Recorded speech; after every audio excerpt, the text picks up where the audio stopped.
السلام علیکم، کیا حال ہے دارے والو؟ ٹھیک ہو؟ خیریت ہے؟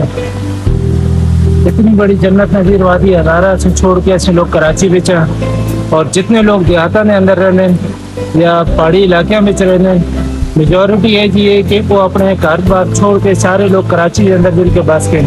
اسی اپنا کلچر بھول گئے، اپنے گراں بھول گئے، اپنے لوگوں کو بھول گئے، اپنی رشتہ داریاں بھول گئے۔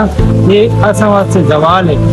یہ اپنے گراں میں جتنے بھی لوگ کراچی میں رہنے یا اپنے گراں کو چھوڑ کے کسی بھی علاقے میں رہنے، سال کے اندر کم سے کم 1 مہینہ سے اپنے گراں کے اندر رہنا چاہیے، تاکہ اپنے گراں دراز اسی اولاد کی بھی وقفیت ہوئے، اسی اولاد کو بھی پتہ ہوئے کہ نہ یار اصل دی بیس ہی ہے، اصل اپنا گراں ہی ہے، اصل اپنے رشتہ دار ہی ہیں، بڑے دی قبریں ادھر ہیں۔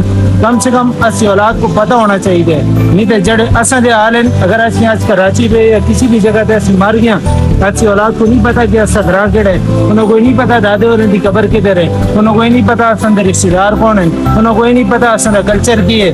یہ تمام چیزیں اولاد کو دسنا یہ حق ہے، اور دعا اتنی پیاری وادی اللہ سونا سو کو دیتی بھی ہے۔ اسوں کو کوشش کرنی چاہیے کہ سال میں 1 چکر اپنے گراں میں ضرور لاوا، یہ اللہ دی نعمت انہاں دا شکر ادا کرو۔ لوگ انہاں جگہ تے آنا واسطے ترستے ہیں، لیکن اسی انہاں جگہ تے آنا تو باوجود بھی اسوں کو قدر ہی نہیں۔ اسی نہ اپنے گراں کو چکر لانے ہیں، اپنے لوگوں کو دیکھتے ہیں، اتنے پیارے حسین وادیوں کو دیکھتے ہیں، اس سے شکر ادا کرنا چاہیے اور اپنے ہزارے کی قدر کرو۔ اللہ سے بہت بڑی نعمت دیتی ہے۔ السلام علیکم۔